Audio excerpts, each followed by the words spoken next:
Sickos Club. Sickos Club. Hey, come here. You like pro wrestling? We got a little something for you.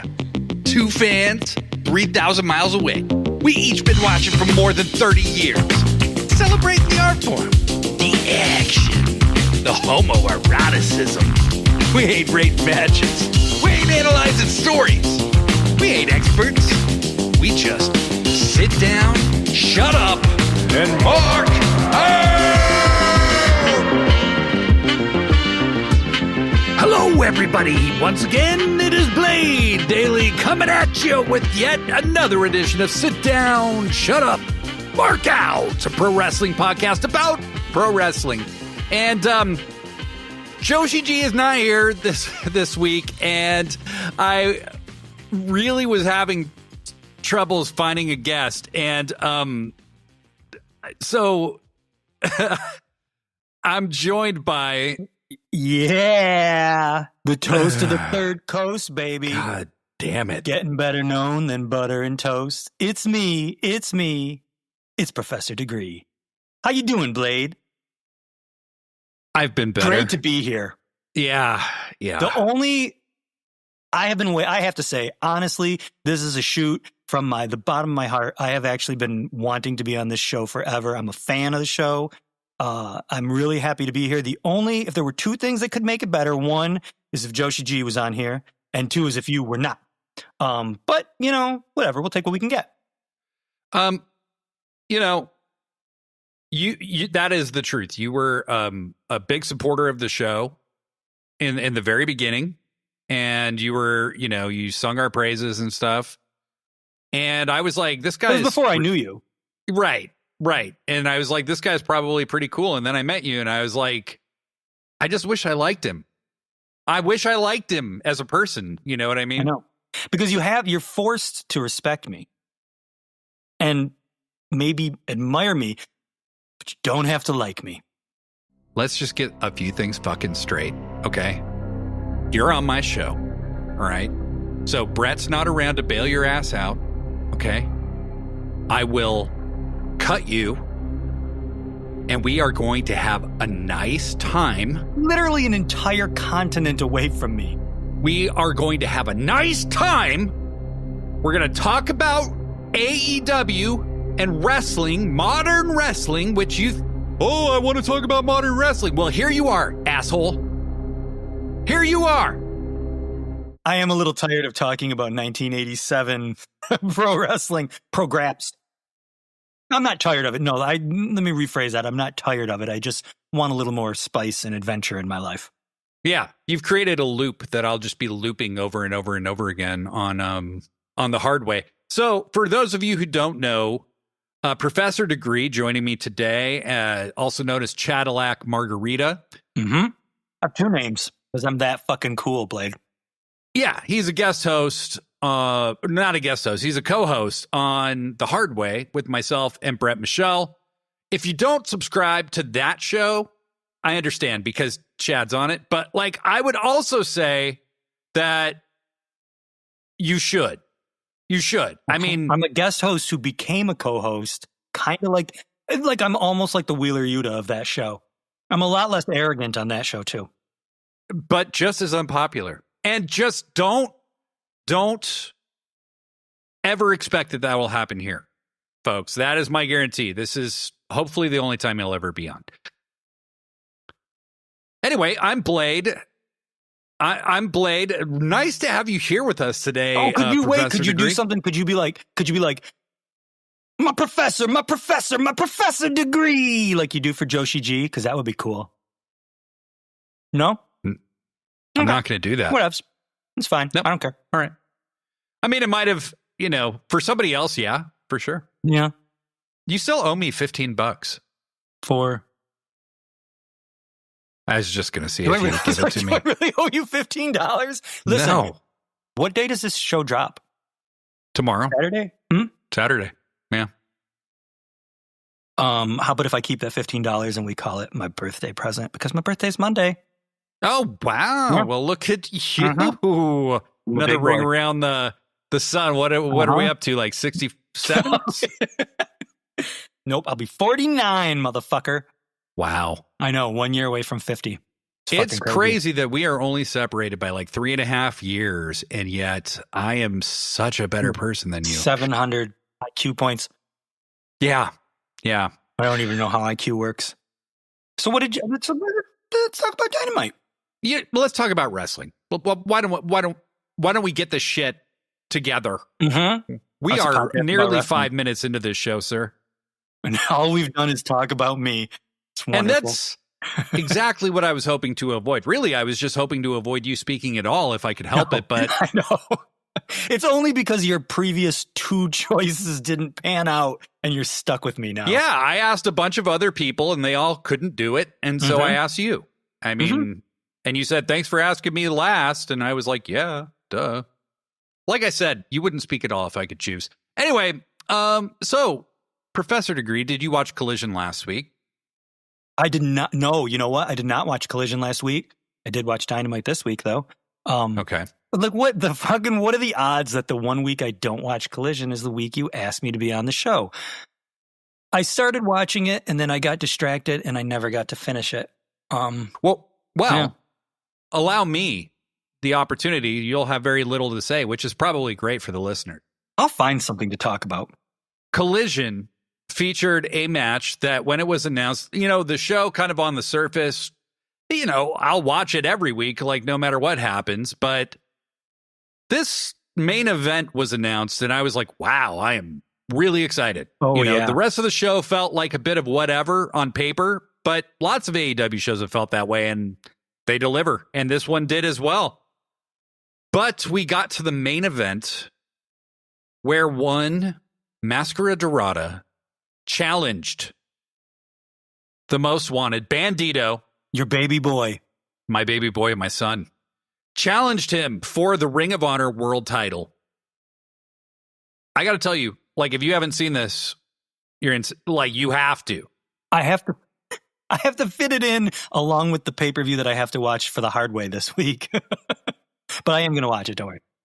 Yeah, of course I'm going to watch it because it's fucking Bandito versus Mascara Dorada and duh, And you're always like, oh, Mascara Dorada, he should be on more. He should win belts and stuff. Dorada should be on more. And I think we'll talk about that later, but yeah, I think he's fucking awesome. And we know Bandito. It was kind of obvious Bandito would win, but the chemistry these guys have is off the fucking charts. It's just unfucking believable. But more so right now, and this is no shade at anybody else, but Bandito is just at the absolute peak of his powers right now. And I tell you all, make sure you watch every match he's having right now because this can't possibly last. He's for wrestler very of the long. year. Absolutely. I think a lot of people have him as their wrestler of the year for 2025. I do. Yeah, absolutely. Every single match is better than the last, and you're just kind of blown away by what this guy's doing. It reminds me very much of 2017, 2018 Kenny Omega, where you're watching this guy do shit that you're like, how is this humanly possible? How can somebody be that well conditioned and strong and agile? There's nothing cooler than watching someone become your new favorite wrestler, and that's where Kenny was at that point in time, is just that you're watching this guy, you're experiencing this at the moment, and every single thing you see just makes you love him that much more. Right. Yeah. Right. Well, and he felt like a comic book character. He really did. I mean, he felt like a superhero. And totally. That's definitely how Bandito feels right now. And there's a lot of great wrestlers this year. There's a ton, if you guys don't completely agree with my summation, I don't know how you couldn't, but at the same time, duh, it's all subjective. But I think Bandito's the one this year, and he has, for a television match on a Saturday, this is absolutely incredible. It's that's the beauty of Collision, is Saturday night wrestling. Yep. And these just killer matches. I feel like it's a more wrestling focused show. Sometimes I feel like Collision is the better show, but I think it's really just a matter of apples and oranges. They're both, Collision and Dynamite are both just amazing shows. That kind of, Dynamite feels like it's a little more storyline. Collision is also storyline, but I don't know. It just seems like it's more fast paced, quicker, just match. This is a kind of a different style show too. So yeah, it's a show I watch when I'm on the treadmill. Nice. Oh, yeah. Here's a tip for everyone: if you're struggling with working out, don't watch television because television's boring. Watch wrestling when you're on the treadmill because it just keeps amping up and it just gets you more excited, and you'll burn those calories a whole lot faster.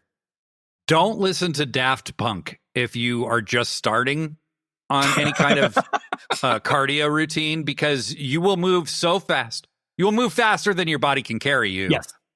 But with wrestling, it starts out at a fast pace and then it gets faster and faster and faster. So, yeah.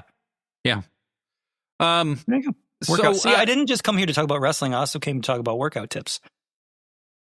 Yeah, don't do that. So the Bandito injury that they've been selling for several weeks now, that he originally had hurt his shoulder in a match with Hechicero in Mexico.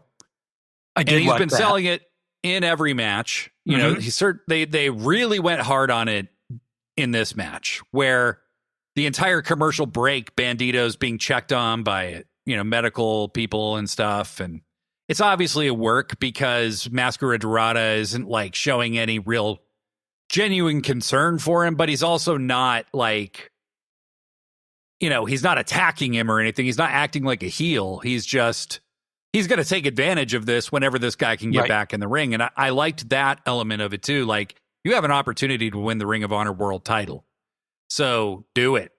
But I got to say, as up and down as Ring of Honor can be, and as much as, that the show really wants for an identity sometimes, Bandito has elevated the Ring of Honor title with this title reign because of just how hard he goes to defend it.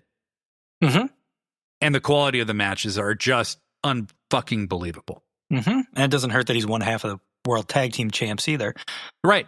But it puts it back up to where, because I think all of us want Ring of Honor to be, we all have these fond memories, and it's obviously it's a different Ring of Honor than it used to be, before Tony had it and everything.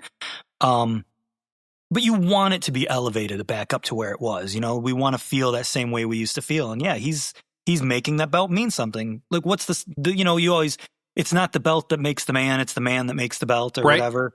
Yep. He's he's a perfect example, So yeah, well, and when you look at the other champions that had it, Mark Briscoe had a good title reign. Eddie Kingston had a good title reign.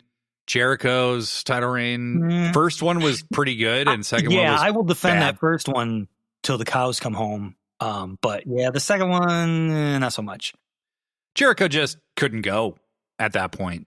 Yeah, and the first title reign was great because it felt like a fuck you, in a kayfabe sense. You know what I mean? Like, did besmirch his Ring of Honor? No, dude, trust me. If Ring of Honor 15 years ago would have had the opportunity to put the belt on Jericho, they probably. I mean, I shouldn't say trust me, but it's a cool angle and it's a cool gimmick. The second time just kind of felt like, somebody else could have this belt that would make it mean more. It didn't. I don't know why they did that. They were struggling for relevance, I think, for Jericho. I don't actually think, because, he won the FTW title at one point, too. It's just like, what are we doing? Like, I don't even remember that. He was feuding with Hook, and he won the FTW title, and then Hook beat him for it, and then he retired the belt. Wow, I remember him retiring the belt, but somehow I just blocked out Jericho winning that belt completely from my memory. Yeah, it was a really pointless kind of angle. I mean, the FTW title itself is kind of pointless, but it just, what I like about Ring of Honor right now is that the champions all make sense to me. Like, everybody's, I don't watch it every single week because I don't always have time, but I do wish, I wish we could see Athena defend her title on Collision or Dynamite. I just wish Ring of Honor had a easily accessible weekly show. I would watch it. You know what I mean? And something that would differentiate it from just being belts that show up on Dynamite. Right, exactly.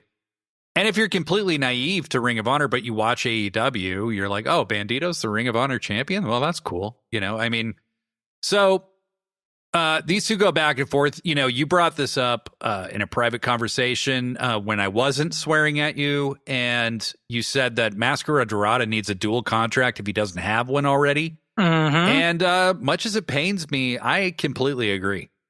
Well, a blind squirrel finds the occasional nut, right? Broken clock. Right. You were actually correct about something. Yeah. Yeah. Yeah, and he does, because he's fucking awesome. He is a dude that we'll get to later on when we start talking about the title thing, the national title. If that belt is indeed going to be a traveling belt, man, he's the perfect guy to put it on, Agreed. And he looks really, listen, man, not a lot of people can pull off brown tights. And that dude's wearing rocking fucking brown velour and gold velvet. Dude, he looks cool. He's got cool gear. Yeah, well, and they really went out of their way to feature him in that match with Takeshita and Okada a few months ago. At Out, where they just he was the main player in the match. Absolutely, yeah. I mean, when we covered it, he's the number one we were talking about. So yeah, they're clearly they're putting a focus on him. They're not doing that on accident, No. So yeah, give that dude a contract. So far, I think Hechicero's the only person who's got an announced contract. And what about, I would love Takeshita? Well, Takeshita does, but he's not with CMLL. I mean, I'm talking from... okay. I just thought you meant dual in general. Stay on fucking... Just follow me, would you? You said dual contract. You didn't say dual contract with CMLL. You said dual contract. Takeshita has a dual contract with New Japan Pro Wrestling. He is currently... I don't know if you knew this, but he is their world champion. He is. New Japan. Yes. He is. Yes. And deserving.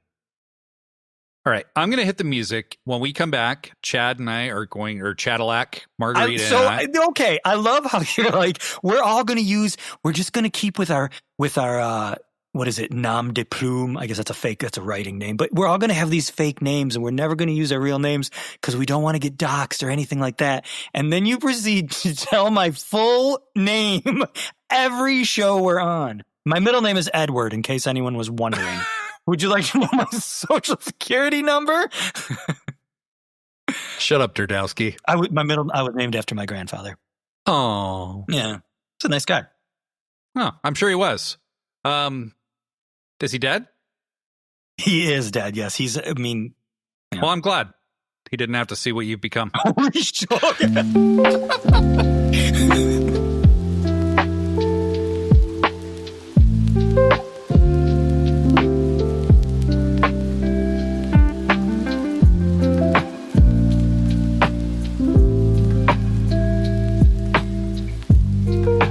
All right, we're back. And Chadillac, I do want to apologize. I think I went a little too far with my comment before we went to the break. I'm sorry. That's the only thing you want to apologize for? I'm sorry that your middle name is Edward. Let's roll it back a little bit. How about I'm sorry that I was born. And not me, you. This is you. I'm speaking as you. So right you're now. sorry that you were born. Blade is sorry that Blade was born and for all of the pain that Blade has inflicted on me, especially, and also the rest of the people who have to listen to it. But you're exposed. Everybody knows you're a cruel, heartless, mean, spiteful little man. Yeah. Yep. Okay. I mean, that's absolutely true. That's why. Was your grandpa's name Edward? Yeah. All right. So AEW's been on a tear lately. They've been, really not lately, like this entire year, where it's especially up through All In. It really felt like they could do no wrong. All the story beats were there. All the matches, the pay-per-views were delivering time after time after time. And there were critiques and things people criticized, including myself. But by and large, the AEW product was being celebrated in a way it really hadn't been. Yeah, you're seeing a huge shift in wrestling media that used to be overly critical of them, suddenly became really complimentary, for sure.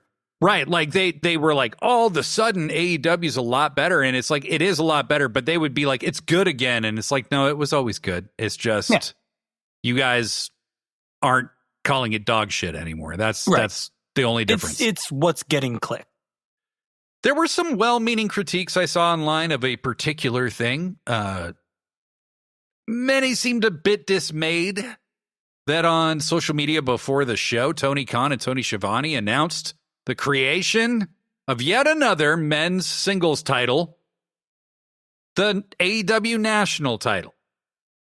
Yes. And I didn't like the sound of that at all myself when I first heard it, and I was actively going like, why the fuck are they doing this? You know, like, and that it would be one at Full Gear in a casino gauntlet.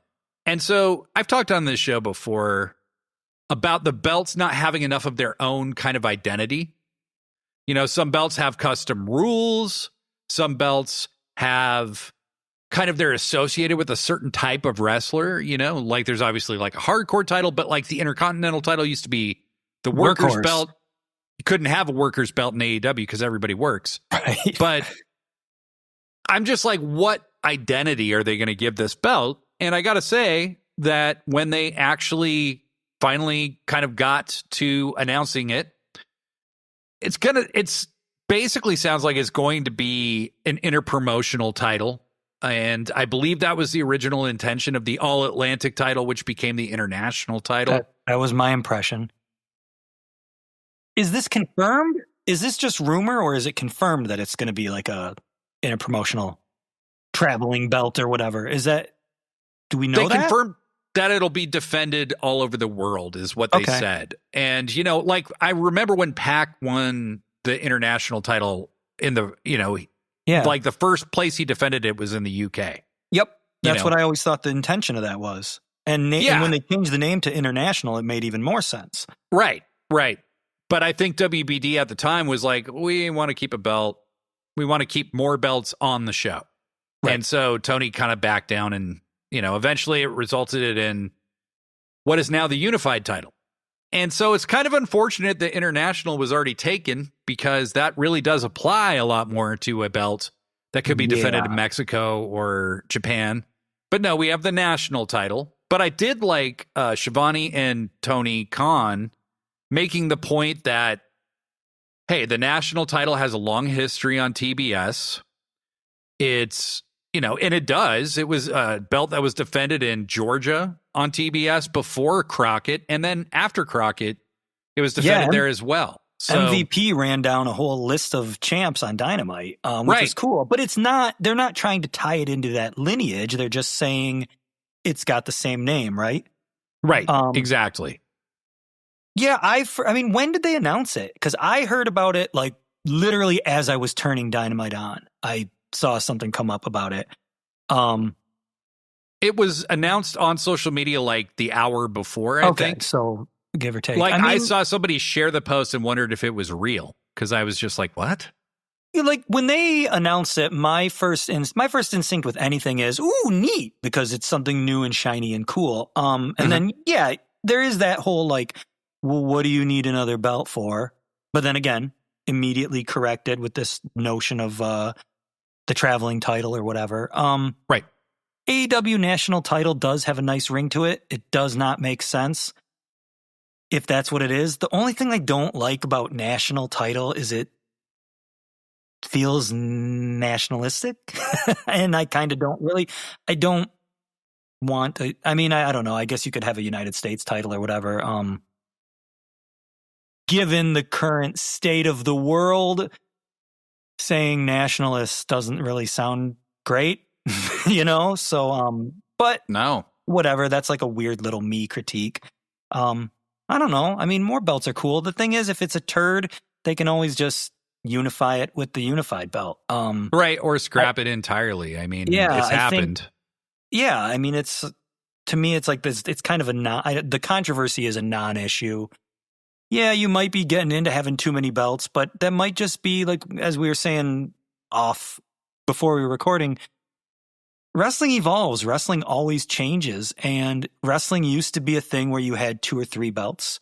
And now it's a thing where you have 457 belts. And it's just what it is. You didn't used to have GMs in wrestling. And I'm very sick of GMs, but it things come and go. You know what I mean? The tag titles damn near disappeared in all of professional wrestling for a while. So I don't know. I mean, it's just good or bad. I'm not trying to place any judgment on it. It's just what wrestling is. You know, if you don't like seeing guys hold 3 belts at a time, it might just not be for you. Or you might just have to kind of swallow it, you know, just deal with it. Well, and, you know, so the thing for me is when I first heard the news, I was like, this sucks. I don't like this. Instinctively, that was my reaction. When during the segment with Shelton Benjamin and MVP and Bobby Lashley, they came out because Shelton and Bobby are the first 2 announced participants, right? And, you know, Tony Schiavone's asking them, you know, you guys are going to go at each other. And MVP's like, yeah, like, you know, it makes the Hurt Syndicate better. You know, we're not afraid. That's what I love about Hurt Syndicate. They're just fucking dudes that just wrestle. You know? Yeah, well, and Don Callis' family does the same thing, and Don's always like, "Oh, this is great," you know, like he's always, you know, but talking Don's about fucking creepy and sinister and weird. Where MVP's just like, "Oh man, we're just, you know, we're cool, we're just athletes." And Ricochet comes out and essentially says, "Hey, I'm going to make sure that neither of you win that belt because I'm going to win that belt." So we know that Bobby Lashley, we know that Ricochet, we know that Shelton Benjamin are going to be in it. I assume there will be some surprises.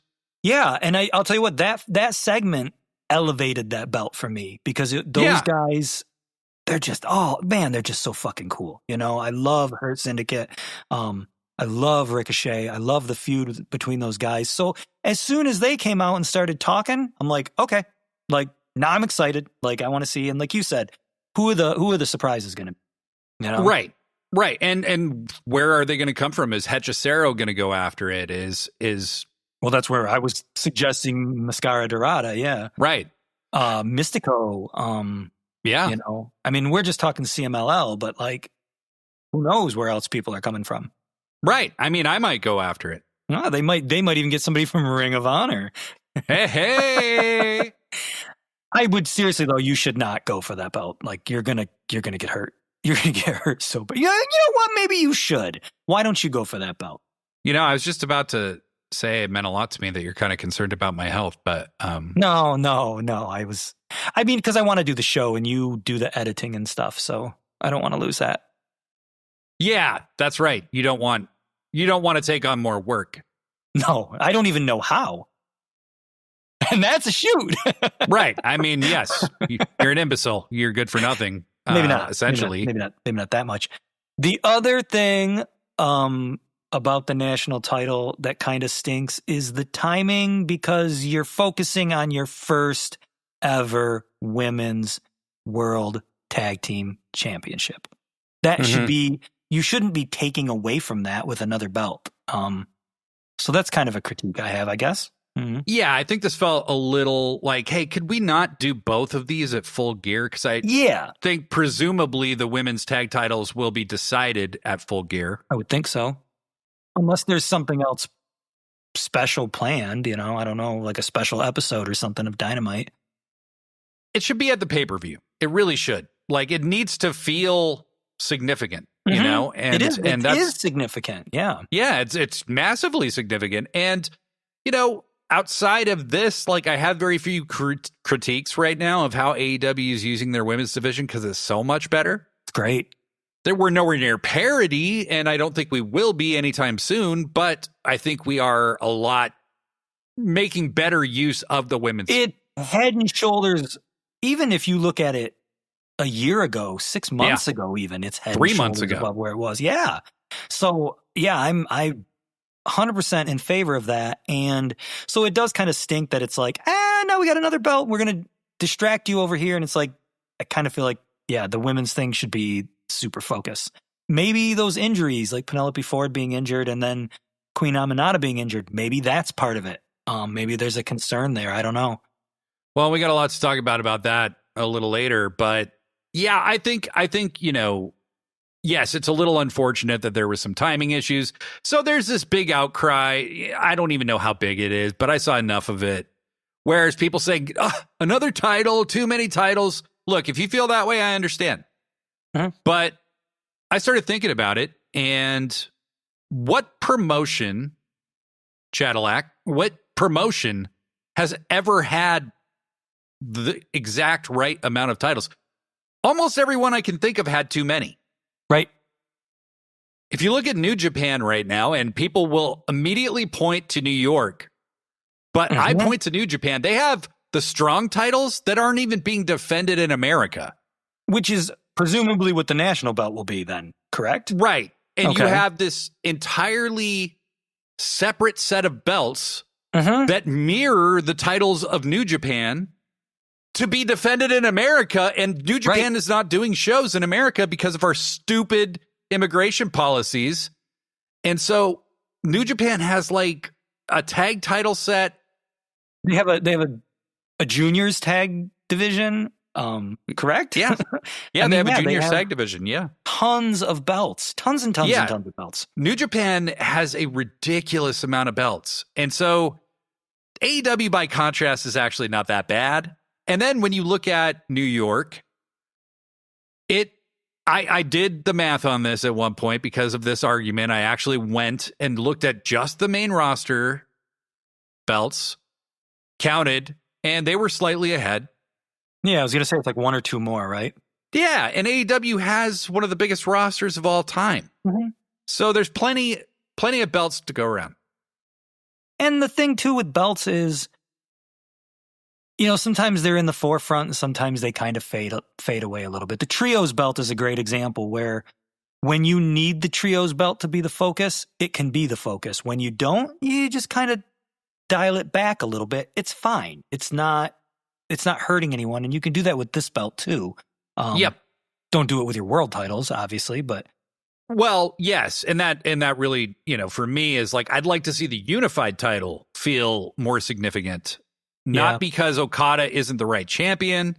It's just he barely defends that title, and the AEW world title is actually being defended more regularly than the unified title. And to me, you know, I was excited about them merging those two belts, you know, merging the international title with the continental. God, that belt's cool. It's so beautiful.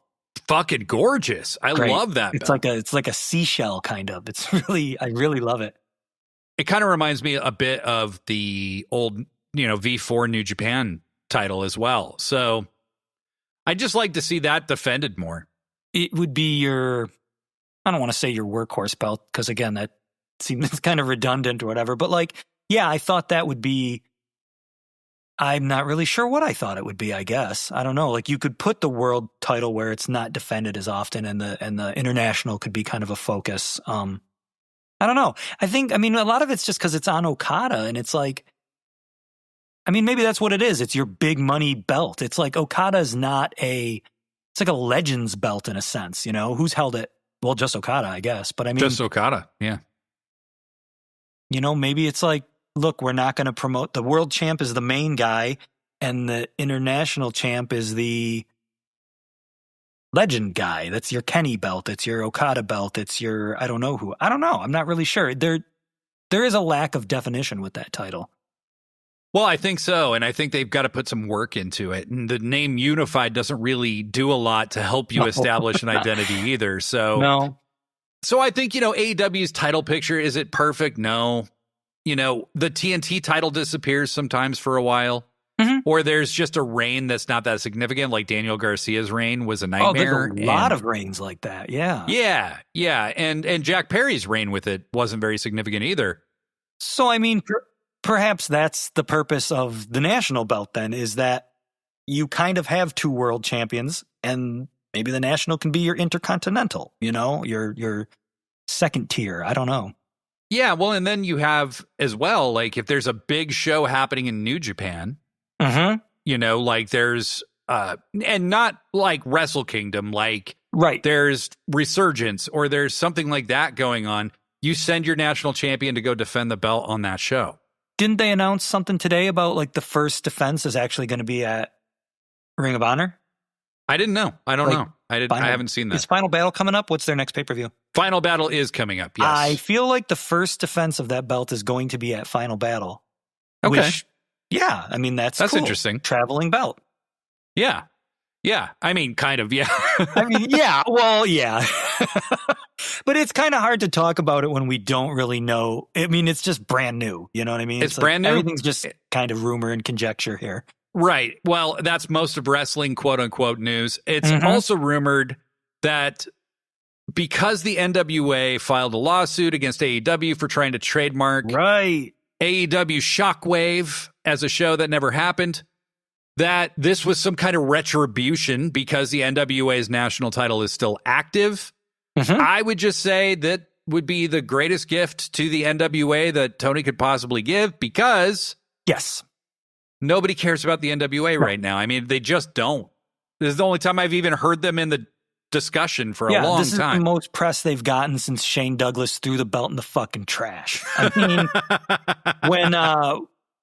when ICP's wrestling promotion is more respected than you, it's maybe, it's time to change some things. And that's not a shot at ICP. It's just, it's called champion shit wrestling. Right. It's not anymore. It was relevant for a long time. It's more relevant than the NWA. Yeah. So I think the guy who currently, I don't even remember their name right now. And I'm not saying this to be dismissive. No. It's, what was it? Mondo? It's like, I think it's that Mike Mondo guy. Mike Mondo. Yes. Is he the guy that was like moving furniture and Beyond the Mat? Or is that somebody else? Forgive me if I'm not meaning to insult anyone, but I thought he had like an alliterative name. I think it's Mike Modest that you saw. Mike Modest, you're right. Beyond I'm sorry. The Mat. My apologies to both guys. Well, I mean, it's just funny. But apparently, people interpreted Tony naming this the national title as some kind of shot at the NWA. It's a very generic name, folks. No one can copyright it because it's been used by multiple promotions outside of the NWA. There's lots of national titles. And it's so, like, something I was reading said the national title is a descriptive word. So it's like, it's not even something you could. Right. It's like copyright. Getting upset because you called your belt the world title. Right. So it's really kind of pointless. And, I did like that Tony Khan and Tony Schiavone referenced the long history of the national title on TBS. I did think that gave some kind of credence or precedent to it. So, it made it make a little more sense. But that's about all I got there. Are there too many belts in wrestling? It really depends on how old you are, I think. And also how into belts you are. We were talking, and we haven't even discussed, speaking of the NWA, back in the 80s, that was the joke we made as kids, was that the NWA had 70 fucking belts. What was it? The Western States Heritage, the TV, you had the Western States Heritage title, which was created for Barry Windham, right? And don't get me wrong, Barry Windham deserves to have a belt created for him, but that's kind of weird. I believe it was, and then I believe Larry Zbyszko also held it at one point, and it's just kind of like, go watch a Starrcade from 83 to 87. You'll see the Midwest Heritage title defended and a bunch of other belts that you've never even fucking heard of, because they were regional belts that, they're like, well, we're the NWA. We're going to defend all the titles at Starrcade. Every match is a title match, basically. And I like that. I like the idea that there's this large governing body, and then there's all these little I mean, that is the thing when you I don't know how old anybody out there listening is, but Pro Wrestling Illustrated would always run these, who is better, WWF or NWA? Who is better, WCW or WWF? And they would line up the respective champs on the cover, and they would have this kind of just fantasy booking thing. And we loved that as kids. We absolutely loved it. And we're kind of getting that with, with AEW and New Japan and CMLL and all the other promotion, Stardom and shit like that. We're getting that again, and it's cool. And you're getting this fantasy wrestling of your childhood if you're as old as me. So yeah, fuck it. have 6 more belts. I don't care. It's not going to hurt me.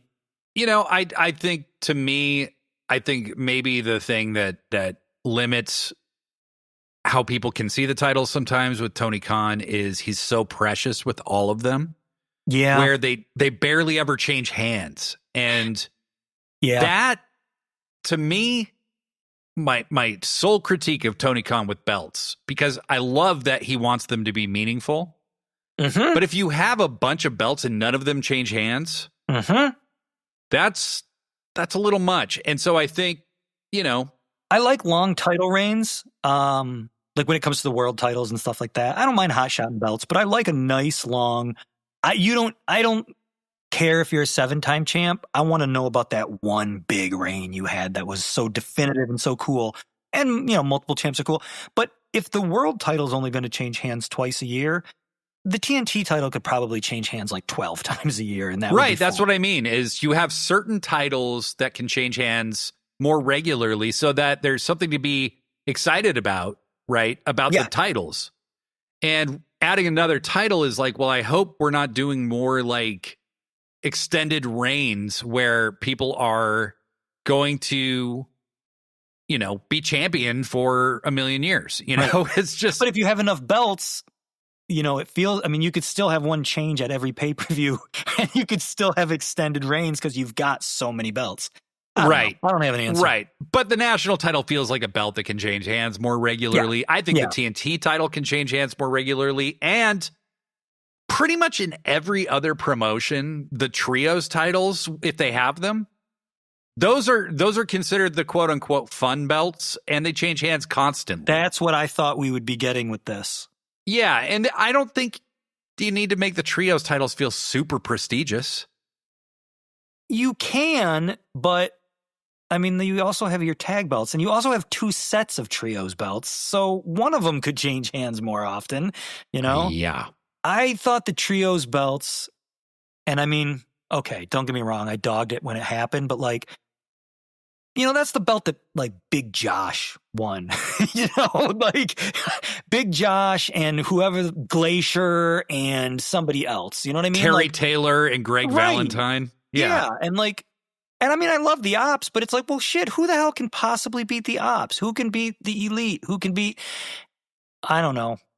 I mean, yeah, I wouldn't mind that being kind of a goofier fun belt, but then people would complain that it's worthless. So you're damned if you do and you're damned if you don't.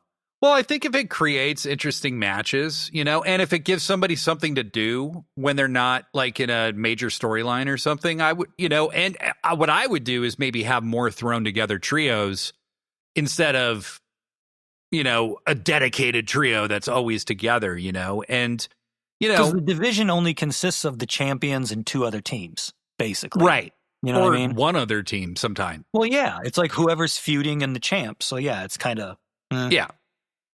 Yeah. So anyway, that's our long extended analysis of the belt situation in AEW. That was way longer than I thought it would be. It's okay. I have never spoken about absolutely nothing for that long. Let's go into Full Gear. We're going to kind of preview the matches that have been announced, and then we're going to hit the music and come back and talk about some more of the kind of conversation around Full Gear. Can you play some polkas? Yeah, I'll play some polka. Okay, thanks. I mean, this is like, that was your one and only request, so I'm glad you spent it on polka. Kyle Fletcher versus Mark Briscoe for the TNT title is a no disqualification match, and if Mark Briscoe loses, he has to join the Don Callis family. That was announced this week. Yes. The aforementioned Casino Gauntlet match for the national title, Bobby Lashley, Shelton Benjamin, and Ricochet are all announced. Who doesn't love a Casino Gauntlet match? They're fantastic. Kenny Omega and Jurassic Express are going to face the Young Bucks and Josh Alexander. You know that's going to fucking be a great match. Brodito is facing FTR and defending their AEW tag team titles. Hangman Page is defending the men's world heavyweight championship against Samoa Joe, a rematch from Wrestle Dream. And finally, Chris Statlander is defending the AEW Women's World title against Mercedes Moné. So when we come back, we're going to talk about some of the discourses coming up about just the current state of AEW and this particular pay-per-view in general.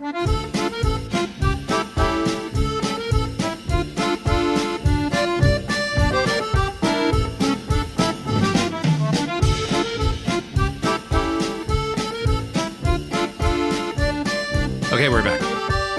Just like I said we would be. And when Blade Daily tells you something, it will maybe happen. And that's something that I want you to take to the bank, where you can cash it in for Blade Bucks. There was some more discourse on some of the matches on this show that's been announced for Full Gear. The rematches? Yeah.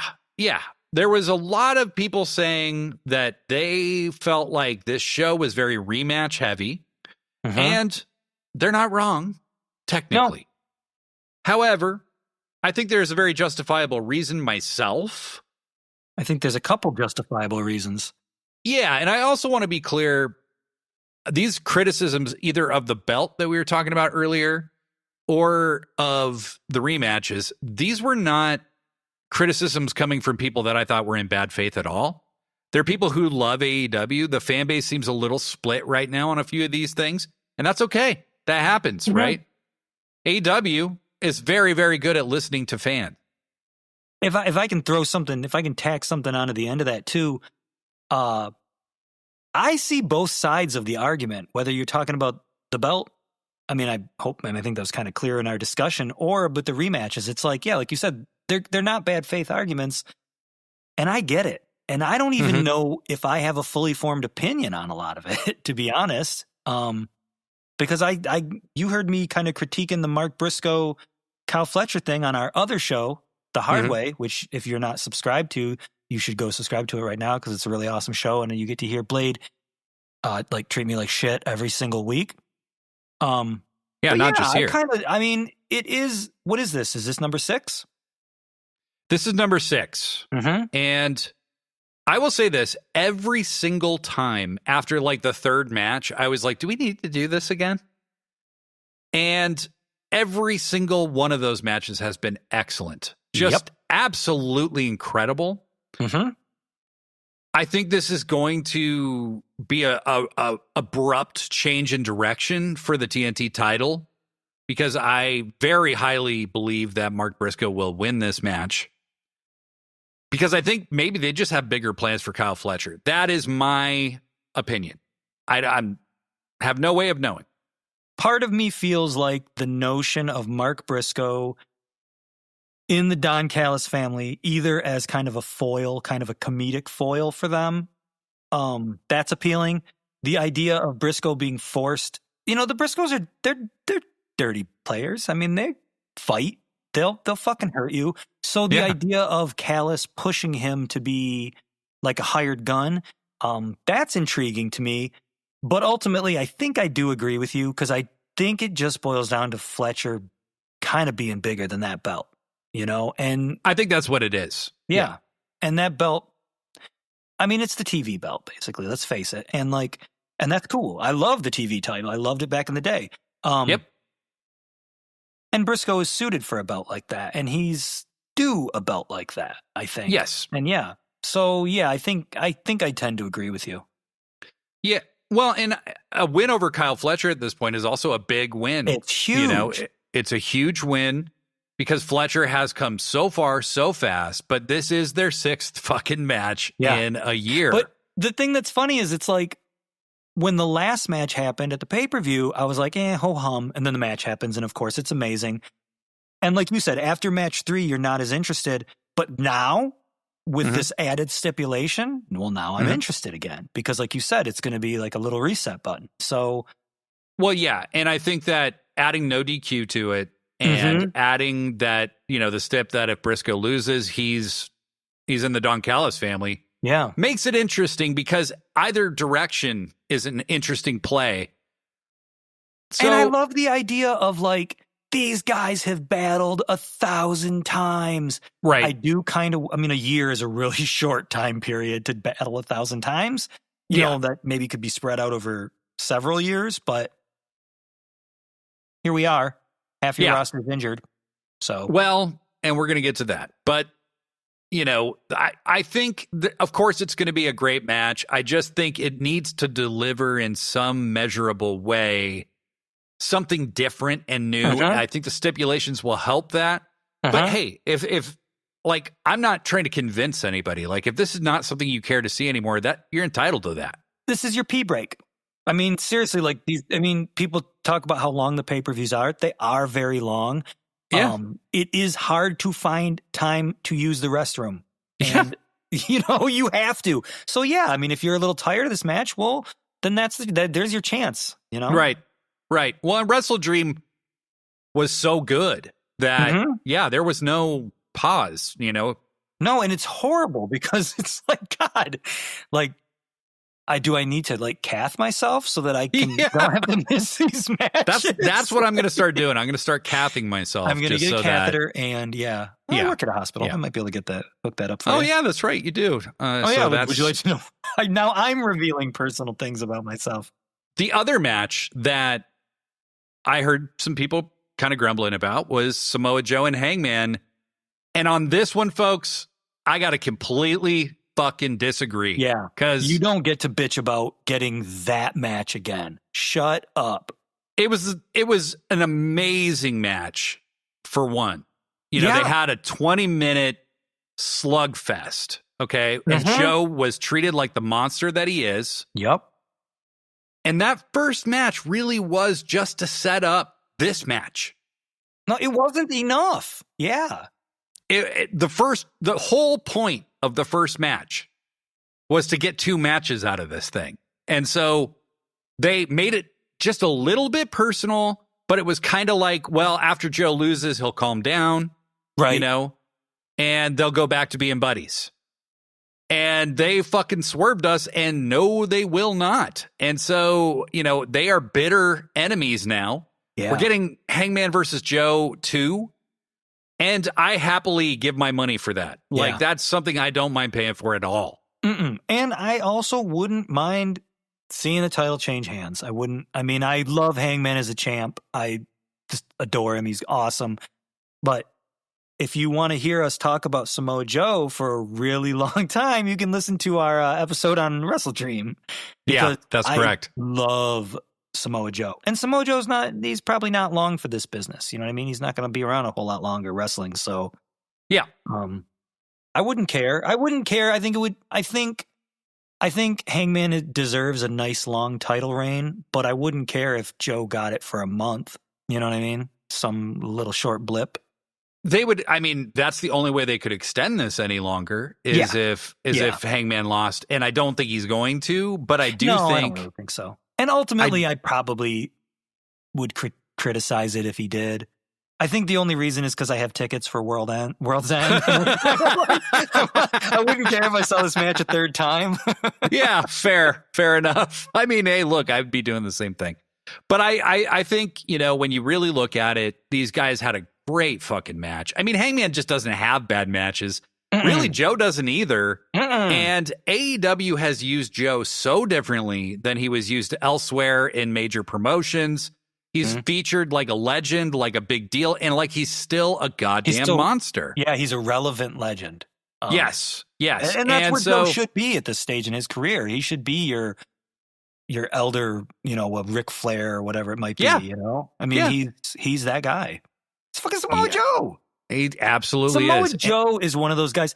If you're talking about pillars and things like that, like he's a guy that should be your pillar. He's a pillar of wrestling right now. But whatever. I'm going to start a new podcast called the Samoa Joe Love Fest. And it's just going to be me talking about how much I love Samoa Joe. Yeah. And you asking me every week, like, hey, will you come on the Samoa Joe podcast? And I'm hey, can you edit my show for me, Blade? Yeah, exactly. And the answer is fucking Stop saying that his head looks like a pumpkin. Anyway. Yeah. That you want to He does have a big pumpkin head, though. He does have a big pumpkin head. He would admit that, though. So, you know, I think this match is completely justified in happening. But again, if you think this isn't for you, okay, that's fine. But I understand that criticism a lot less than the Briscoe and Kyle Fletcher. This isn't match 6. This is match 2. If this match isn't for you, I hope that you do eventually come around to watching it a year from now or something, because it's going to be good, You have Jay White, Colton Gunn. This is just on the men's side. You have Jay White, Colton Gunn, Adam Cole, Kenny Omega, Keith Lee, Kota Ibushi, Wardlow, Trent, Will Ospreay, and Swerve are all sidelined right now with injuries. Yeah. And in addition to that, MJF and Adam Copeland are both filming stuff. Yeah. And Christian Cage is off because Copeland's off. Yeah, and Christian, Copeland, MJF, Jay White, even Adam Cole would be all absolutely guys you could plug in, no problem. Yeah. Will Ospreay, obviously. I don't think they would do that quite this early, but even Ibushi, you could easily plug him in. No, he's not on TV that much. It might be tough. You could build him, though, if you wanted to. You could. He has a huge fan base, in the States. Like, people love Kota Ibushi. I mean, I was lucky enough to be at the Collision where he came back. Yeah. And, I mean, we were, like, on a Collision? Are you fucking serious? Like, right? But, it really is just an unfortunate... Jesus, I'm sorry, when I'm reading them all in a row like that, it's like, wow, dude, these are a lot of... I mean, they're not all A-list talents, but a lot of them are. Yeah. That's nuts. Yeah. Like, how do you even have a promotion without Colton Gunn? Well, I mean, to the point of, like, Samoa Joe is the villain right now, but Hangman is the type of champ that you could easily plug Adam Copeland in there, and it could just be out of respect. You could plug in any babyface guy, and it would be just because he gives you a shot if he respects you. You know what I mean? They don't have to be a top heel, And you're telling me Jay White wouldn't be going for the title? You're telling me, absolutely. I think Swerve and Ospreay, there is that respect thing that they could do. Even Kenny, if he was, more. Kenny's not like out a big build though, Yeah, for sure. And Kenny's not like injured, but he's like off and on. He's injured, and Kenny's old injured. I mean, well, and diverticulitis injured. Like, I think that's going to hound him. It's he's worn down, shall we say? Yeah, he's not the same guy he was, and that's fine and understandable. But were anyone else to sustain this many injuries, it would undo their promotion. Period. Yeah. When you look at the A-list talent on this thing, Will Ospreay and Swerve at the same time, catastrophic. That's most huge. of the time. Yeah. So yes, so that you are seeing rematches. You could, maybe believe that they could do better than they're doing still, but I mean, it's a pretty hard thing to work with, and you also have to think, who are the names that are featured enough to actually sell pay-per-views? I was just gonna say, if you're, you can criticize the rematches, but who would you have Hangman face right now? Right. Who would be, other than Joe? I'm sure someone will think of something, but I don't know who I would push. My guess is when you're looking at, getting to basically December, it's rumored that Swerve's coming back sometime around December, which is earlier than he was supposed to. Jay White has been hinting that he'll be back. Jay White's hinting that he'll be back. Him and Hangman have a very long history, right? And Jay White always beats Hangman, so there's a lot to build on there. That's why I said, like, he would definitely be going after Hangman. And then you have Copeland, you have all these other people who you could slot in. Samoa Joe's like fucking just like so critical to AEW right now, because he's a guy that, I've said this on the show before. He was in the trios, and now he can just be in the main event because you need him to be. Yeah. And you could just heat him up. Nobody minds at all because he's that good. And so they're lucky to have a hitter like that. But on the women's side, Queen Aminata just announced an injury. Yeah. And she had to be pulled from Blood and Guts. She's also in the women's pure title tournament that's happening in Ring of Honor. And Penelope Ford got hurt last, announced that she's hurt and out of Blood and Guts and out of the tag title tournament. Yeah, that stinks.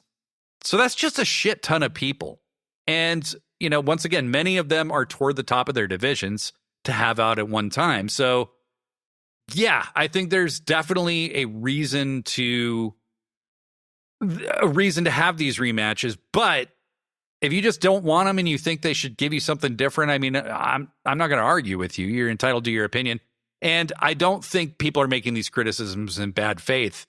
I just think there's a very obvious reason for it. Yeah. It's when you see so many rematches all at once, I'm sure it does kind of bog you down a little bit. It's not typical of AEW, for one. And one of the constant talking points about New York when AEW came around was there's just constant rematches. Mm-hmm. And to me, I think it's not rematches that I am bothered by so much. It's rematches for no reason. Yes. And I think they added the wrinkle with Briscoe to give, that would be the one I would have a problem with. But if I were to have a problem with it. Yeah.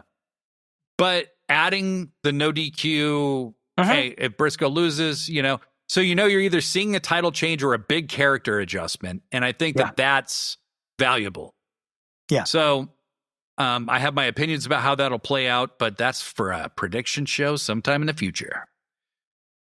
But while we're talking about the women who have been hurt, two that were going to be in Blood and Guts, Queen Aminata and Penelope Ford, are out, but Blood and Guts is next week. Yes. And I'm excited. I was the first one to say, why didn't they just do the one match? Yeah. Why did they have to do two Blood and Guts matches? I don't want to see AEW do this thing that New York does that's kind of feels like a mistake to me, which is equality, but like copy and paste equality, right? Where it's like, well, there's two Royal Rumbles, there's two Hell in the Cells, there's two of everything. Mm-hmm. I don't want to see AEW become that because I think that's lazy. And I think you need to be creative about how you create that equality. And in my opinion, you could have done the one Blood and Guts match for the women that had already been announced without doing this other one. However, then I saw the teams get announced. And I've been watching Jon Moxley's character subtly shift. And I'm like, you know what? They have a plan for both of these matches. Yeah. And I got kind of pumped up. So first off, the women's match, the teams were announced. And there's 6 women on each team, which I find kind of fascinating. My only logic for that is that the women are smaller, so more of them will fit in the cages. I don't know. More in the ring. They're like, fuck, Mercedes is in this match. We can get a couple more in there. Yeah. She's teeny weeny. Yeah, she's teeny weeny. Well, so Tekla's like 3 feet tall, so yeah. Right, she's 3 feet tall, But you got Toni Storm, Mina Shirakawa, Willow Nightingale, Harley Cameron, Jamie Hayter, and Chris Statlander on the babyface side. And then you've got Tekla, Julia Hart, Sky Blue, Marina Shafir, and Mercedes on the other side. I'm just hyped. That's a murderer's row. It's the thing where we were talking about how much the women's division has improved. You just basically listed my favorite wrestlers in AEW. You know what I mean? Like again, that division has just skyrocketed. It's like I did not see any reason to do a men's Blood and Guts. The women's one is enough. And that's the only, I've seen some critiques too, where people are concerned that the women won't get their due, I guess. Because there's 2 of them, because they're doing the kind of, tit for tat thing. And I understand that. And I do, because I hope the women go on last. I hope the women get whatever, half an hour, whatever, however long a Blood and Guts usually is, an hour. They're pretty long. Give them shit, dude. If it's only those 2 matches, that's perfectly fine with me. Yeah, dude, I'm really into that. I'm super excited. The teams are incredible. I think it will further the Statlander Mercedes thing. Toni Storm was acting super weird on Dynamite, just kind of cashed out a little cranky. Yeah. Makeup's always smudged and shit. I think there's a lot of interesting things at play here, and it'll be interesting to see where they go with the women. But these stories have been kind of brewing with most of these people for quite a while. So, Tony and Mina are in the tag tournament. You have the Sisters of Sin also in the tag tournament. Marina Shafir teaming with Tekla. Oh, Give me a fucking break. I'm so glad that Marina Shafir is like wrestling more often. Yeah. I thought, when she used to always be on like Dark and stuff like that, and I thought she was pretty cool, but I never saw her enough to make a like sound judgment. She's just cool. She's terrifying. Yes. Just tough as nails. I think she's really, I'm looking forward to seeing where she goes. Well, and I've seen her wrestle in Defy on the indies, and make no mistake about it, this woman is a great worker. She's great. And I think her learning how to be a great worker in the television context has been the struggle, and them figuring out how to put her over and get her over. And they've gotten her over in the Death Riders. So she's already over, now it's like, okay, now she's wrestling again. So she feels totally reset, and I'm very eager to see where that goes. But I got a lot more excited about the men's match when I realized something that I will get to right after we announce the teams. So let me see how this hits you. So Darby Allin, Roderick Strong, Mark Briscoe, Orange Cassidy, and Kyle O'Reilly are going to take on the Death Riders, which is Jon Moxley, Claudio Castagnoli, Daniel Garcia, Wheeler Yuta, and Pac. How does that hit you when you hear that? I mean, pretty fucking awesome. In my opinion, pretty fucking awesome. in a vacuum, right? If you gave me those teams in a vacuum, I would have said the babyface side is kind of just whatever, And it's not because of the wrestlers themselves. It's just how they've been pushed. Roderick Strong and Kyle O'Reilly have been punching bags. But I have to remind myself, because I get what you're saying, but I have to remind myself every time. It's like it's like the FTR thing. I've talked about that before. I never get excited when FTR gets announced for anything, but then the bell rings. And it's the same with the conglomeration. Like, I'm like, yeah, I mean, these guys they're Roddy and O'Reilly are totally just your job guys. But then the bell rings, and I remember how much I fucking love them. And they're just great. So it's that thing where I have to remember that. And then with the Death Riders, I think you were going to say Jon Moxley. Well, and here's what I realized. There isn't a Jon Moxley match announced for Full Gear yet. Oh, there's not.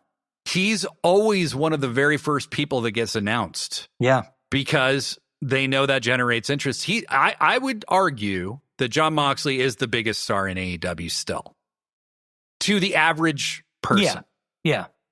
Is he my favorite? He's not. Is he the biggest star to me? No. However, he sells pay-per-views. When they put him and Copeland together at Revolution, it sold a bunch of pay-per-views. That's inarguable. It happened. It sold a bunch of tickets too. So even though those aren't the things that my hardcore ass is super excited about, people are excited about that. And so when Moxley is always like in the first 2 or 3 matches they announce.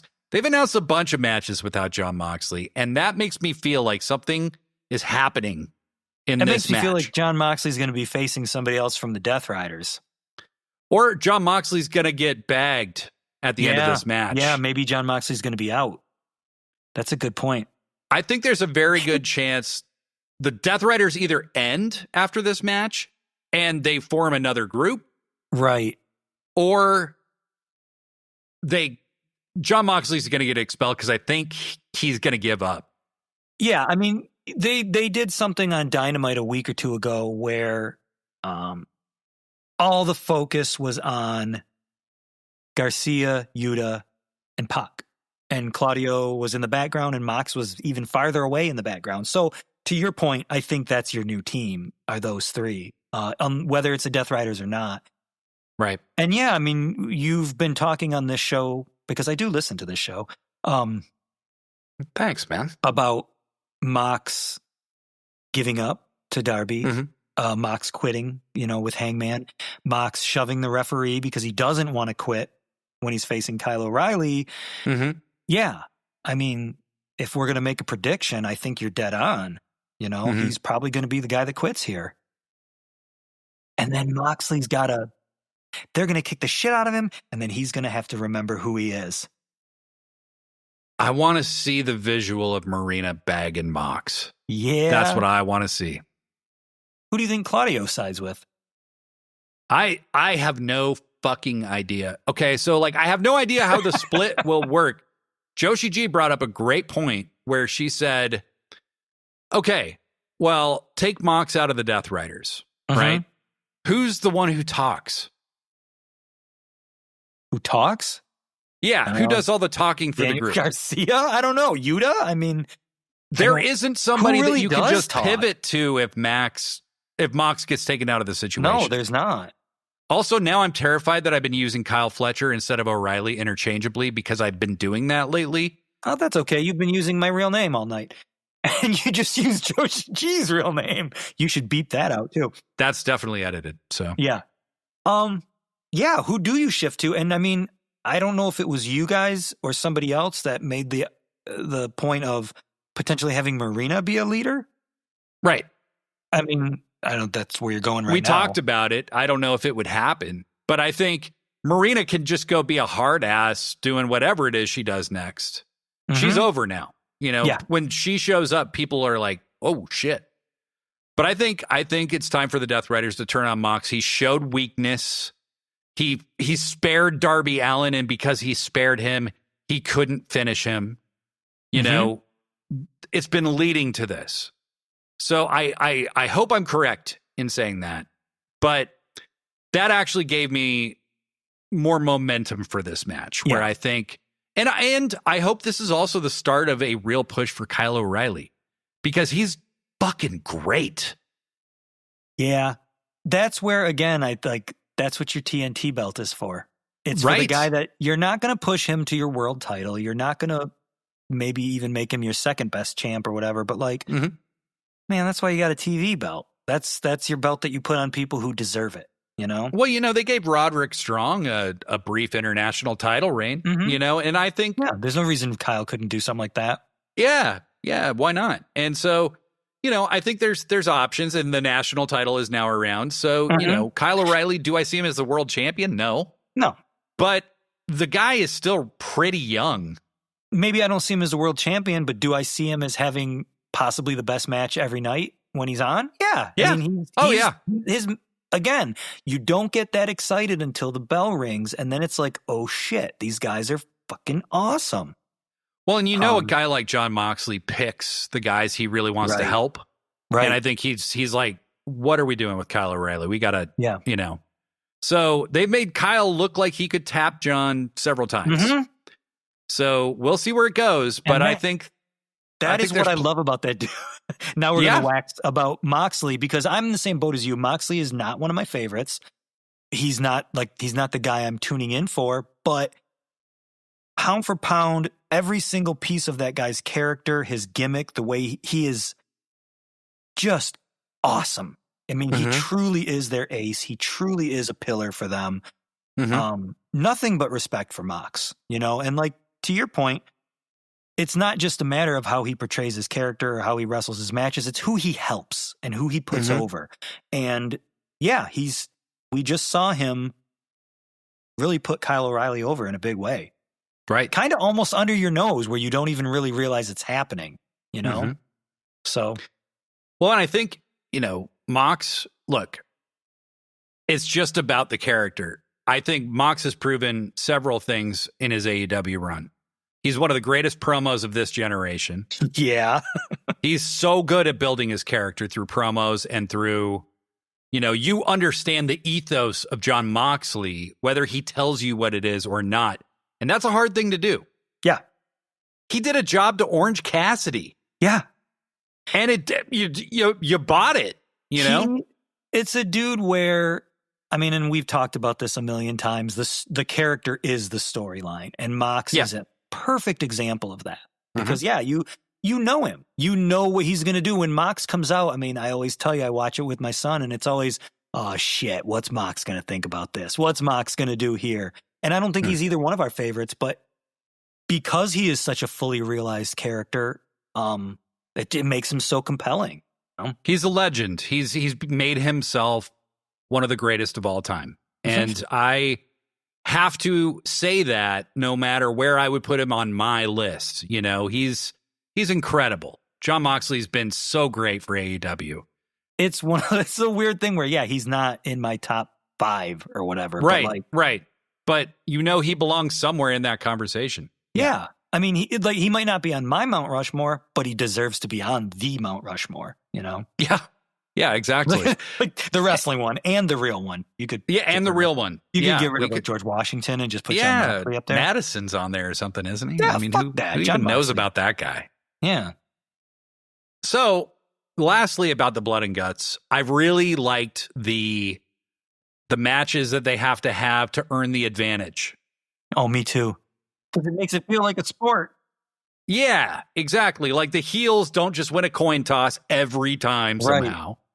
But the heels are going to win these series. They're generally going to win these series, yes. Like it's Jon Moxley versus Roderick Strong in the determination match, you know, on Collision. So I'm pretty sure Mox is going to win that match. And it's the thing where I know people will complain about the predictability of that. But to me, it's like, you know, look, man, when I go see a Spider-Man movie, I know Spider-Man's going to win. You know what I mean? Like, I know he's going to come out on top. Yeah. Except for that one movie where he got turned into dust. But, like, yeah, of course we know that Jon Moxley's going to beat Roddy.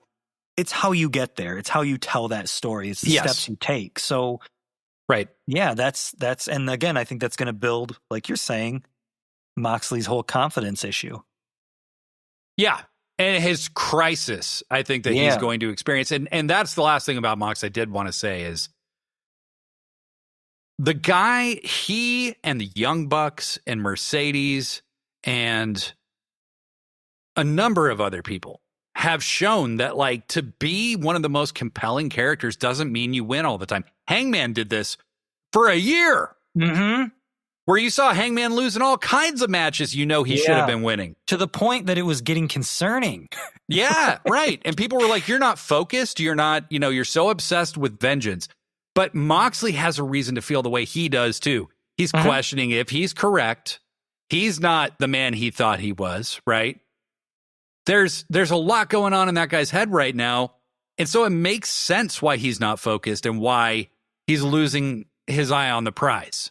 You know, so it's these guys have shown that to be at the top doesn't mean you win all the time. The Young Bucks have lost a shitload of matches. We all know they should have won. They've been disrespected and basically cucked on fucking Dynamite almost every week for 3 months. You know, like, it's unbelievable, but it's awesome. It's amazing. And again, it's making them more interesting characters every single week.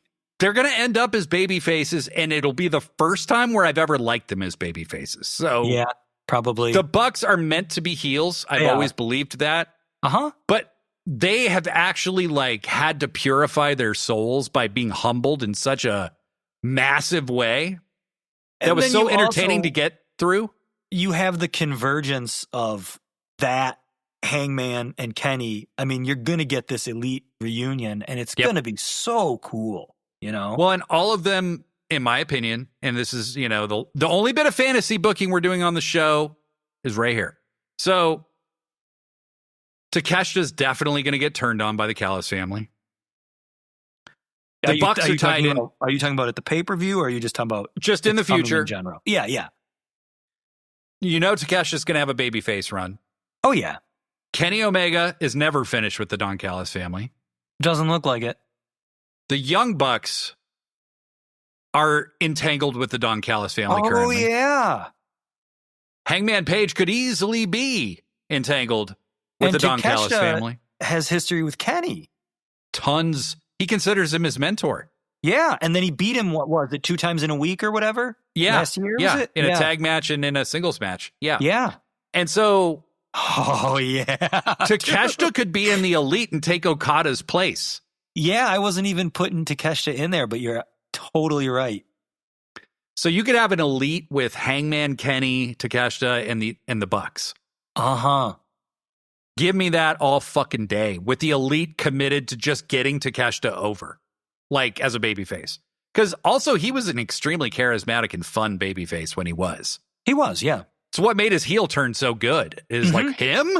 Holy shit. Yeah, I mean, yeah, the heel turn matters because you gave a shit about the babyface, you know? Yeah. So to me, you know, seeing some of these critiques and criticisms, which are totally valid, I think I'm reminded of this time last year where the Death Riders started so strong. And then in November and December, they kind of punted a few times on pay-per-view specifically. Yeah. And that you didn't get a definitive result. And it was a little frustrating. And you started to wonder where the hell this was going. It might be a little bit of that. I think maybe TK is working how to pace AEW throughout a year. You know, I think All In is your WrestleMania show now. And everything leads up to that.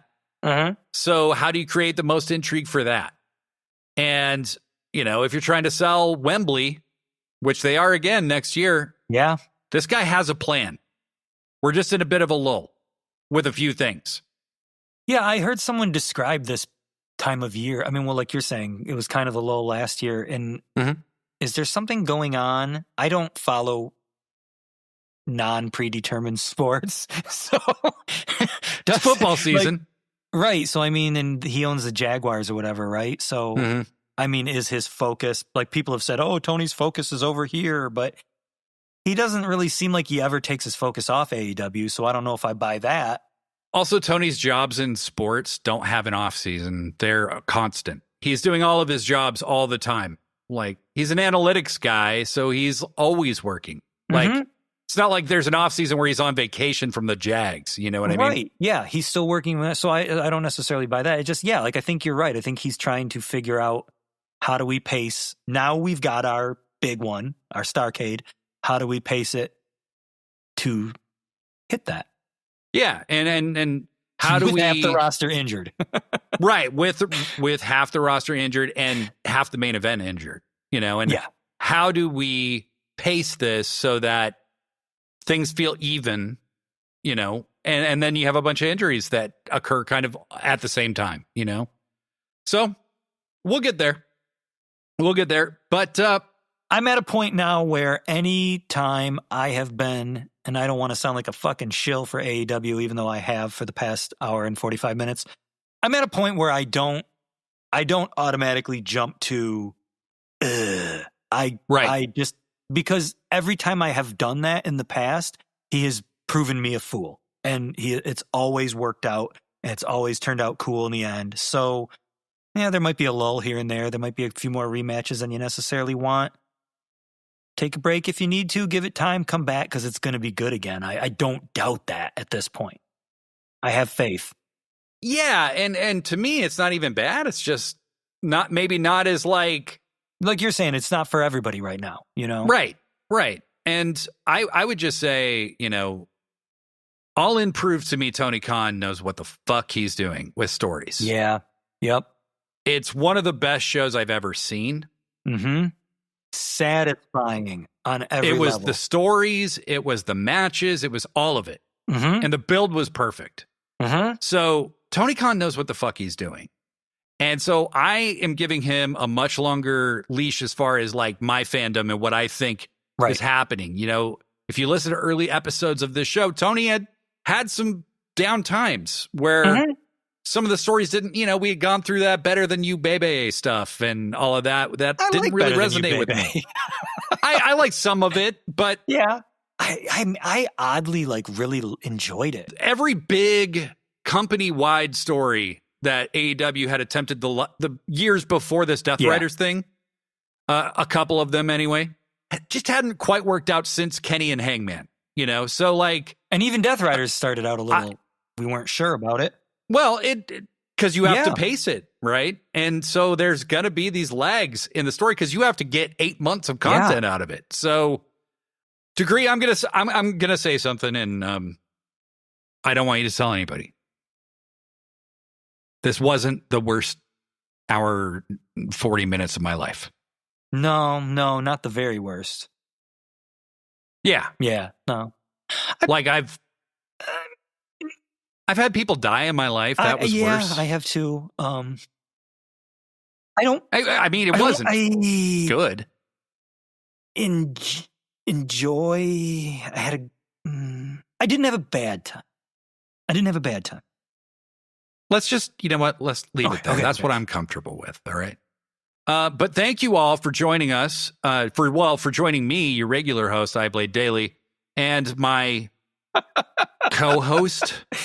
If you loved what you heard, you can find us every week on The Hard Way, hosted by Brett Michelle, co-hosted by the two of us.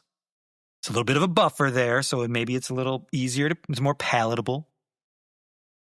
Yeah. Also, yeah. You can find all of this shit at sickosclub.com. Go to sickosclub.com. Go find us on socials, Sickos Club. Anywhere you look, I'm the only professor degree. It's pretty easy. So you can find me. I just recently I found out that I have an old Instagram page, and I just changed it so that now it's the professor degree page. And I'll probably never really use it, but once in a while I post art on there. Yeah, so follow him, and he'll never check it. So, I'm Blade Daily. I'm Professor Degree. Pro wrestling forever. Yeah. Get the fuck out.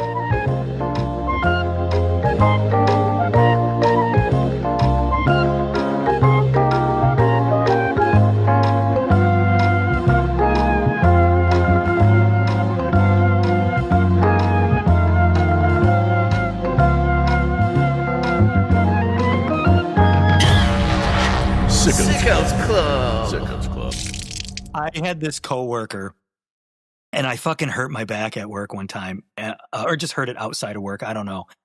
And I couldn't lift these heavy formalin cubes, and I asked this guy, I'm like, hey, could you lift this cube for me? It was like, really heavy, and my back hurts. And he's like, kind of making fun of me, giving me a hard time. And I said, well, I threw my back out, with your mom last night, as one does. And he says to me, he goes, dude, my mom is dead. Oh. And I had an opportunity, Blade. And I went for it. And I said, well, yeah, that's how I threw my back out, digging up her grave. And thank God this guy's mom was not actually dead. And he was fucking working me because holy shit, that could have been the worst thing ever. You can leave that in the episode. I don't care.